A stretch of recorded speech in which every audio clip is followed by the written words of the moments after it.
Hello everyone, कैसे हैं आप सभी। एग्जाम में आप सभी का स्वागत है। मैं अवनीश। चलिए स्टार्ट करते हैं क्लास आज की। और बहुत सारा डाउट था आपके मन में कि मेंस की तैयारी कैसे करें, टॉपर्स मेंस में क्या लिखते हैं और ये प्री से कैसे अलग है। तो मैं आपको पहले बता दूं कि मेंस और प्री में धरती आसमान का अंतर इसलिए है क्योंकि आपका जो प्रीलिम एग्जामिनेशन वो ऑब्जेक्टिव है और यहाँ पे आपको लिखना पड़ेगा। आपको यहाँ पे एग्जाम डिस्क्रिप्टिव होगा और उसके बारे में पूरी इंफॉर्मेशन मैं आज इस वीडियो में देने वाला हूँ। बताइए आप सभी कैसे हैं, एक बार सब अच्छे हैं। चलिए स्टार्ट करते हैं। तो क्या है कि टॉपर्स मेंस में कैसे लिखते हैं, पैटर्न क्या है एग्जाम इनका, उसके बारे में बात करेंगे। पिछले बार ही हमारे आपकी कोचिंग से एव एग्जाम हमारा और आपका जो कोचिंग है उसे रैंक 2 आई थी आशुतोष बंसल की। तो उनकी जो कॉपी है उसके कुछ स्क्रीनशॉट मैं लाया हूं, उसमें आप देख के समझ सकते हैं कि कैसा बच्चा लिखता है, किस पे नंबर देते हैं और कैसे हम इस एग्जाम को क्रैक कर सकते हैं। ठीक है, चलिए। तो जो क्या होता है, ये आपके पास एसएससी जेई रैंक 2 होल्डर हैं, ये 2 है इनके। इनके 260 मार्क्स आए थे। ठीक है, ये आपके 2019 वाले बैच में थे और इनके 300 में से 259 मार्क्स ये लेके आए हैं। तो it is a one of the highest marks जो इन्होंने गेन किए हैं। उसके बारे में थोड़ी मैं इन्फॉर्मेशन आपको दे देता हूँ कि कैसे कैसे यहाँ पे काम किया है इन्होंने। तो क्या है कि आपको यदि मैं पहले पूरे पैटर्न के बारे में समझाता हूँ कि जो एग्जाम का पैटर्न है वो क्या है। तो आपके पास क्या होगा, जब आप पेपर देने जाएंगे, जो बच्चे इस प्रीलिम की जो कट ऑफ है उसको पार कर चुके होंगे। प्रीलिम्स की जो कट ऑफ है, जो आपके पास प्रीलिम्स की जो कट ऑफ है, प्रीलिम्स की जो कट ऑफ है उसको जो बच्चे पास कर चुके होंगे, कट ऑफ मतलब क्या है कि आपके मिनिमम मार्क्स इतने होने चाहिए। जो पास कर चुके होंगे वो मेंस के लिए अपने आप ही एलिजिबल होंगे।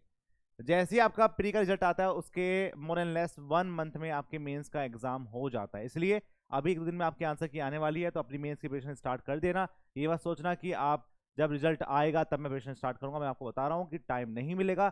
1 महीने में सिर्फ रिविजन होता है, सारी प्रैक्टिस नहीं कर पाएंगे आप। तो अभी से सारा रिविजन प्रैक्टिस करना स्टार्ट कर देना।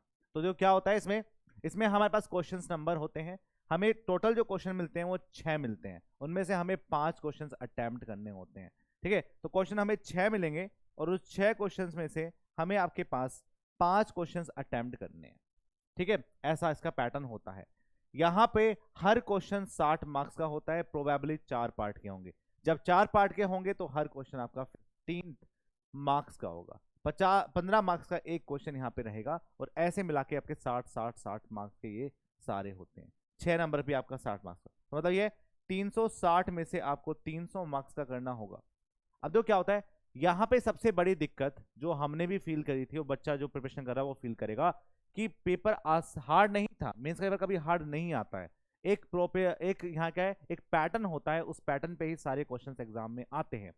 लेकिन सबसे बड़ी दिक्कत होती है ये, सबसे बड़ी दिक्कत होती है ये 300 मार्क्स का पेपर सिर्फ 2 घंटे में करना है। 2 घंटे में 300 मार्क्स, जबकि एग्जाम में मैक्सिमम केस में क्या होता है, स्लैब का डिजाइन आता है और ये स्लैब का डिजाइन ही आपको 20 से 25 मिनट ले जाएगा और आपको 20 से 25 मार्क्स ही देगा। ठीक है, अब दिक्कत हो गई ना। अब यदि ये दिक्कत हो जाएगी तो आपको अपनी स्पीड बनानी पड़ेगी, क्योंकि यहाँ पे खेल स्पीड का है। आप कितने अच्छे धुरंधर हैं, आपने कितने क्वेश्चन प्रैक्टिस करी है। तो यदि आप 2 घंटे के अंदर 300 मार्क्स का पेपर अटेम्प्ट नहीं कर पाए तो नंबर काफी कम आएंगे। और दूसरा सबसे बड़ी जो चीज है वो है कैलकुलेटर। कैलकुलेटर क्या है कि प्रीलिम्स में हमें ऑब्जेक्टिव की आदत पड़ी हो चुकी है, हम वन लाइन पे ज्यादा फोकस करते हैं। लेकिन यहाँ पे आपको क्वेश्चन प्रैक्टिस करनी पड़ेगी, क्योंकि मैक्सिमम पेपर का जो पैटर्न है वो न्यूमेरिकल टाइप है। यहाँ पे क्वेश्चन प्रैक्टिस करनी पड़ती है। यहाँ पे आपको क्वेश्चन का जवाब देना पड़ेगा, लिखना पड़ेगा और उसको अंडरलाइन करना पड़ेगा। तो क्या होता है, बच्चे पूछते हैं सर कौन सा यहाँ पे कैलकुलेटर मेरे लिए सबसे बेस्ट रहेगा। वैसे जो आप स्कूल में यूज करते हैं वो 100 ms का यूज करते हैं, इसको भी आप लेके जा सकते हैं। 991 ms भी आप लेके जा सकते हैं। और जो मैं यूज करता हूँ वो ये यूज करता हूँ, 991 ES को मैं यूज करता हूँ।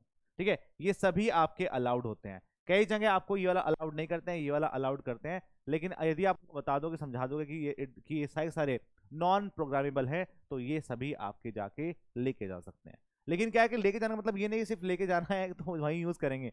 आपको पहले से ही प्रैक्टिस होनी चाहिए इनकी। तो इसलिए होता है कि जब आप मेंस का बैच ज्वाइन करते हैं तो टीचर वहाँ क्वेश्चन करवाता है, न्यूमेरिकल क्वेश्चन करवाया ऊपर, तो बताओ आंसर क्या है, बताओ आंसर क्या है। तो आप अपने आप कैलकुलेटर पे यूज करोगे तो क्या होगा, प्रैक्टिस अपने आप आनी स्टार्ट हो जाती है। फिर उसके बाद क्या होगी, स्पीड बनेगी। पहला जो मेन फंडा होना चाहिए वो तो होना चाहिए कि सिलेबस कंप्लीट करे ना। अब मान लो कि हमने सिलेबस कंप्लीट कर दिया, तो आपके दिमाग में ये तो खत्म हो गया ना कि मैंने कुछ नहीं पढ़ा या मेरे कुछ टॉपिक छूट गए। मैंने पहले सिलेबस को कंप्लीट कर लिया और उसके बाद अब मैं सिर्फ अपनी प्रैक्टिस और एक्यूरेसी पे ध्यान दूंगा। अब आपका सिलेबस ही पूरा नहीं है तो दिमाग में इस चीज की अनसर्टेनिटी रहेगी कि जो छोड़ दिया वहां से क्वेश्चन ना आ जाए एग्जाम में, वहां से आपके एग्जाम में क्वेश्चन ना आ जाए। इस पे काम किया जाता है। तो आप इनमें से कोई ले सकते हैं, मैं इसको यूज करता हूं, आप इसको देख लेना। ठीक है। दूसरा दूसरा हम बात करते हैं यहाँ पे, क्या ईएससी प्रीवियस ईयर करने से सिलेक्शन हो जाएगा? बहुत सारा डाउट है। देखो क्या होता है, ईएससी के यदि आप क्वेश्चन करेंगे तो उसमें बहुत सारे क्वेश्चन ऐसे होते हैं जो हायर लेवल के होंगे, कुछ क्वेश्चंस ऐसे होंगे जो आसान लेवल के होंगे। ईएससी प्रीवियस ईयर करने से आपका नंबर 100% आ सकता है, लेकिन 300 मार्क्स का पेपर आपको 2 घंटे में करना है। उसके लिए आपको चाहिए एक प्रॉपर गाइडलाइन, एक प्रॉपर प्रैक्टिस का सेशन और टेस्ट सीरीज। यदि आपने इन पे काम नहीं करा और आपने कितने ही प्रीवियस क्वेश्चन लगाए और आपकी स्पीड अच्छी नहीं है, आप कुछ नहीं कर पाएंगे। एक क्वेश्चन करा वो भी गलत हो गया, दिमाग पे इतना प्रेशर आएगा कि जो आपका 300 नंबर पेपर है वो 200 नंबर का भी अटेम्प्ट नहीं हो पाता है यदि आपने ऐसा काम किया तो ईएससी प्रीवियस ईयर से मैक्सिमम क्वेश्चन आ जाते हैं। ईएससी प्लस गेट के प्रीवियस ईयर कर लो जो आते थे, plus SSC JEE previous year कर लो।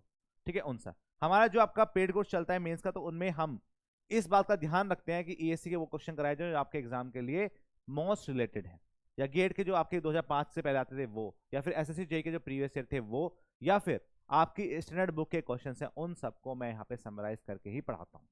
ठीक है। मेन जो हम यहाँ पे फोकस करते हैं वो क्वेश्चन प्रैक्टिस पे ज्यादा करते हैं मेंस में, साथ में थ्योरी भी आपको कवर की जाती है कि इस वाले टॉपिक से ये वाला पार्ट आएगा और यहाँ पे इसको ऐसे अचीव करें। जैसे क्या है कि आपको पता है सेफ्टी टैंक का डिजाइन आ गया, तो आपको डिजाइन स्टेप तो पता होना चाहिए ना पहले कि डिजाइन स्टेप क्या है। आपको पता ही नहीं है पहले क्या निकालना है फिर बाद में क्या निकालना है, तो उस पर ज्यादा ध्यान यहाँ पे दिया जाएगा। तो हो सकता है बस आपको यहाँ पे पूरा प्रॉपर ये चाहिए। नेक्स्ट, हिंदी माध्यम वाले कैसे करें? अब क्या है कि हिंदी वाले बच्चों को ना बहुत ज्यादा अनसर्टेनिटी है इस चीज की कि हिंदी में लिखते हैं तो नंबर कम आते हैं, हिंदी में लिखने से नंबर कम आएंगे, नंबर कम आएंगे। पहला तो सबसे बड़ा डाउट यही है। दूसरा सबसे बड़ा डाउट यही है कि यहां पे हिंदी वाले बच्चों को सर आप पढ़ाओगे या नहीं पढ़ाओगे? देखो जो मैं यहां पे आपको पढ़ाता हूं वो इंग्लिश में पढ़ाता हूं, ठीक है, लेकिन देखो क्या है कि आपको ना घबराना नहीं है इस चीज का, क्योंकि क्या होता है जो मेंस का बैच है ना वो मैक्सिमम न्यूमेरिकल टाइप होता है, न्यूमेरिकल टाइप होता है, एग्जाम में न्यूमेरिकल्स ज्यादा आते हैं। जिन बच्चों की कमांड हिंदी पे अच्छी है वो अपने पैटर्न को चेंज ना करें ये सोच के कि आपको नंबर कम मिलेंगे। न्यूमेरिकल क्वेश्चन न्यूमेरिकल होते हैं, उसमें हिंदी इंग्लिश का कोई मतलब नहीं है, आपको बस पैटर्न पता होना चाहिए, टॉपिक पता होना चाहिए, आप उस पर कर देंगे। ठीक है। बचा हुआ हिंदी वाला पार्ट है, आपको उसको हिंदी में कन्वर्ट कर सकते हैं। ठीक है। वो बहुत बड़ी चीज नहीं है, क्योंकि आप है और आप प्री का एग्जाम क्लियर करके आए हैं, तो ये अनसर्टेनिटी अपने दिमाग से निकाल दो कि हमसे कुछ नहीं होगा यार, हम क्या करेंगे। ठीक है। हम न्यूमेरिकल वाला पार्ट पूरा स्ट्रॉन्ग तरीके से करवाएंगे, और बहुत से बच्चे हमारे पास ऐसे हैं जो हिंदी मीडियम से भी 190 नंबर मार के आए हैं 300 में से, तो उनसे मैं बात करवा के आपको जो ये वाला पार्ट है थ्योरी वाला पार्ट इसको कवर करवा दूंगा। तो बच्चों देखो मेन जो फोकस पड़ता है वो इस हिंदी के लिखने में पड़ता है, न्यूमेरिकल में कभी हिंदी इंग्लिश में कोई भी यहाँ पे ये पार्शलिटी नहीं की जाती है कि आपको नंबर कम मिलेंगे। बस हिंदी में यदि आप अच्छा लिख पाए तो आपको नंबर मिलेंगे यार, अच्छे से मिल रहे हैं, उसको भी 190 200 नंबर मिले हैं तो आपको मिल सकते हैं। ठीक है। तो इस बात का ध्यान रखेंगे कि इससे कोई ज्यादा फर्क नहीं पड़ेगा। फर्क पड़ता है थोड़ा बहुत, वो लिखने पड़ता है कि आप अच्छे से हिंदी नहीं लिख पाए। ठीक है। आपने मिक्स कर दी इंग्लिश, बहुत कर दिया, हिंदी में थोड़ा इंग्लिश मिक्स कर सकते हैं, ऐसा कुछ हार्ड एंड फास्ट रूल नहीं है कि प्रॉपर हिंदी पढ़नी है आपको, साहित्य वाली हिंदी लिखनी है, नहीं नहीं। ठीक है। तो क्या है कि थोड़ा बहुत इसमें हो जाता है, क्योंकि आपको पता है कि उसको पता है इंजीनियर है, थोड़ा बहुत मिक्स करेगा ही। नेक्स्ट, ये आपका बैचेस है जो एसएससी जेईई मेंस का स्टार्ट हो रहा है 6 दिसंबर से, ऑफलाइन ऑनलाइन। आप इसको जाके exam.org की वेबसाइट और हमारे प्ले स्टोर पे जाके देख सकते हैं। ऑफलाइन भी इस बार स्टार्ट किया है इसलिए क्योंकि बच्चे सामने रहेंगे तो प्रोडक्टिविटी ज्यादा बढ़ती है, उनको कोई दिक्कत आती है तो हम उनको बता सकते हैं कि सही यहाँ पे दूर दूर कर लो, यहाँ पे कर सकते हैं। जो बच्चे ऑफलाइन की सीट को रजिस्टर करेंगे उनको 1000 रुपए का रजिस्ट्रेशन फीस देनी पड़ेगी, जो इस वीडियो के डिस्क्रिप्शन के नीचे मैं डाल दूंगा, वो आप देख लेना। ठीक है। वरना मेंस का जो बैच ऑफलाइन ऑनलाइन होता था, ऑफलाइन ऑनलाइन में कोई अंतर नहीं रहेगा, दोनों साथ साथ ही पढ़ाए जाते हैं और कुछ भी डिफरेंस नहीं रहता है। जो आपके भी डाउट ले जाएंगे उनके भी डाउट ले जाएंगे, तो आपको कोई दिक्कत नहीं होने वाली है इसमें। ठीक है। अब बात करते हैं सर कि मेंस की कॉपी दिखा दो सर एक बार। जो बच्चे मेंस लिख चुके हैं, जिनके नंबर आ चुके हैं, उनकी एक बार कॉपी दिखा दीजिए तो आपको ज्यादा अच्छा रहेगा। देखो ये लड़का है आशुतोष बंसल और इसकी रैंक 2 आई है, एसएससी में रैंक 2 होल्डर है ये। मिस्टर। तो आप इनके रैंक मत देखो, इनकी रैंक तो आपको बता दी मैंने। आप इनके क्वेश्चंस के नंबर देखो कि इस क्वेश्चन में 60 नंबर था, इनको 45 मार्क्स मिले हैं। फिर सेकंड में आपके 6 थे, इन्होंने 6 में से थर्ड वाला पार्ट नहीं करा। पहले आपको ये चूज कर लेना है 10 मिनट में 5 मिनट में जाके कि मुझे कौन सा अटेम्प्ट नहीं करना है, वरना क्या हो कि 2 आते हैं, 2 नहीं आते हैं और आपने उसको अटेम्प्ट कर लिया तो दिक्कत हो जाएगी वहां पे। तो इसलिए आपको पहले ही पता होना चाहिए कि मुझे कौन सा वाला पार्ट को छोड़ना है और कौन से वाले पार्ट को लेना है। ठीक है, अब देख रहे हो आप 53, 55, 54 मार्क्स और 259 मार्क्स इनके आए हैं। ये इनको कॉपी ऐसी मिलती है, तो इसमें कोई ऐसा नहीं होगा कि आपने एक क्वेश्चन को 2-3 बार कर दिया तो आपके बार बार चेक होगा। यहाँ पे एंट्री करनी पड़ती है और आपने जो बाद में किया गया हो उसको काट दिया जाए। ठीक है, और कॉपी के अंदर अपना कोई भी नाम, अपना रोल नंबर मत लिखना, वरना नंबर अच्छे भी होंगे तब भी कोई फायदा नहीं हो पाएगा आपको। आपका जो कॉपी है उसको रिजेक्ट कर दिया जाएगा। तो अंदर कुछ नहीं करना है, आपको सिर्फ लिखना है जो लिखना होता है। अब जो क्वेश्चन थे वो क्या लिखे इन्होंने, मुझे कॉपी में देख के ना एक चीज समझ में आई। जैसे लिखा हुआ है ऊपर की what is the property of first class brick. First class brick की प्रॉपर्टी क्या है, तो हम लिखते हैं कि प्रॉपर्टी इज डिफाइन एज, नहीं नहीं नहीं, सीधा लिखा है क्योंकि 2 घंटे टाइम है तो टाइम कम मिलेगा आपको। तो उस लड़के ने सीधा ही लिख दिया यहाँ पे कि सीधा अपीयरेंस पे काम कर लिया, सीधा स्ट्रेंथ पे काम कर लिया, शेयर वाटर एब्जॉर्प्शन पे काम कर लिया। तो इनको 15 में से 9 मार्क्स दिए हैं इन्होंने। तो हमें मेंस में इस बात का जरूर ध्यान रखना है कि हमें डायरेक्ट लिखना है, हमें यहाँ पे पूरी थ्योरी भांजनी नहीं है कि हमें थ्योरी थ्योरी यहाँ पे लिखे जा रहे हैं। जो एग्जैक्ट वर्ड है एग्जामिनर वही ढूंढ रहा है। आपने इसने बात कर दी अपीयरेंस, कैसी अपीयरेंस है, स्ट्रेंथ कैसी है ये बता दिया इन्होंने, वाटर एब्जॉर्प्शन कितना है ये बता दिया इन्होंने। तो इनको नंबर मिलने के चांसेस काफी ज्यादा होते हैं क्योंकि इतना टाइम नहीं बचेगा आपके पास कि आप एक एक चीजों को ढंग से लिख पाए। ठीक है, दूसरा ऐसे क्वेश्चन क्या आएंगे कि देखो ये क्वेश्चन आपके सोयल का है जो आया था यहाँ पे, इन्होंने इंडेक्स डेंसिटी इंडेक्स कैलकुलेट करने के लिए क्वेश्चन आया था। तो डायरेक्ट इन्होंने लिखा है, डायरेक्ट इन्होंने काम किया है यहाँ पे और इनको प्रॉपर वे में नंबर दिए इन्होंने। डेंसिटी निकाल ली यहाँ पे इन्होंने, वर्ड निकाल लिया और फिर बाद में डेंसिटी को क्लियर कर दिया। ठीक है, तो ये कॉपी थी, आपको एग्जैक्ट वे में करना है। ठीक है, तो ये पूरी इंफॉर्मेशन मैंने आपको दे दी है कि आप कैसे इसमें कर सकते हैं, कैसे मैंने आपको कॉपी भी दिखा दी। और अब एक बात और कर लेते हैं कि आपका जो बैच है वो 6 दिसंबर से स्टार्ट हो रहा है, उस पर आप काम कर लीजिए। यदि आपको बैच भी नहीं लेना है, आपको लगता है मैं अपने आप कर सकता हूँ, तो क्वेश्चन प्रैक्टिस पे ज़्यादा फोकस करिए, टेस्ट पे ज़्यादा फोकस करिए और एक प्रॉपर वे में करिए। क्योंकि देखो क्या है कि मैं बताता हूँ कि दिक्कत क्या होती है मेंस की प्रिपरेशन करने में, कि अपने आप जब क्वेश्चन करने की कोशिश करते हो ना आप, तो 1 घंटा पढ़ते हो, 2 घंटे पढ़ते हो, फिर लगता है कि यार बहुत पढ़ लिया, बहुत क्वेश्चन प्रैक्टिस के लिए छोड़ दो।